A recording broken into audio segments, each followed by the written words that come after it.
Hi there, and thanks for your interest. My name is Justin Wilkins, and I'm a senior consultant with Occam's. This is a very brief summary of the recent work we did on M5717 in collaboration with Merck. From a phase 1 healthy volunteer study, we had data from 71 healthy volunteers available, of whom 22 participated in an induced blood stage malaria challenge.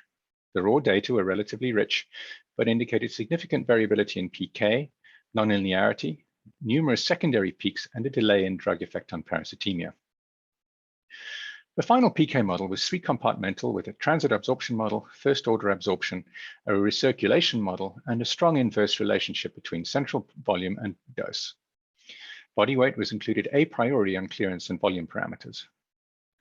Parasite concentration in the malaria challenge population was characterized by significant variability as well as characteristic cyclic peaks and valleys over time as the synchronized parasite populations went through their 48-hour life cycle.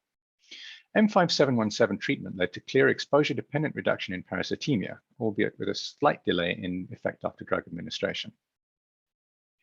Implementation of a full life cycle model proved prohibitively complex, and a simpler growth clearance model was adopted, with the PK model providing an exposure effect on rate of kill and a delay to reflect the observed 36-hour time lag.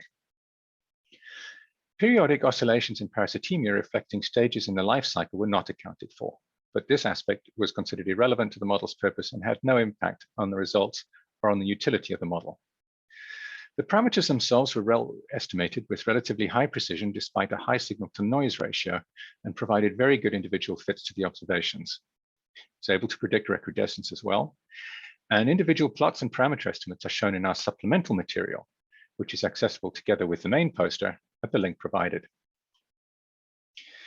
Visual predictive checks indicated adequate suitability for simulation, although the limited amount of parasitemia data and the high degree of variability made interpretation quite difficult, as you can see. This model has subsequently been used to guide M5717 phase 2 dose selection in a range of scenarios, including treatment efficacy and prophylaxis. When multiple explanations are similarly capable of describing an outcome, the least complex solution is preferred. This is Occam's razor, from which we derive our name.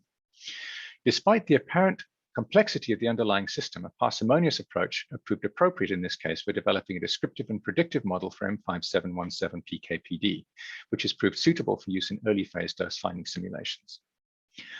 Thank you for your attention, and if you're available to attend the presentation on the 6th of September, I'll be there to answer any questions.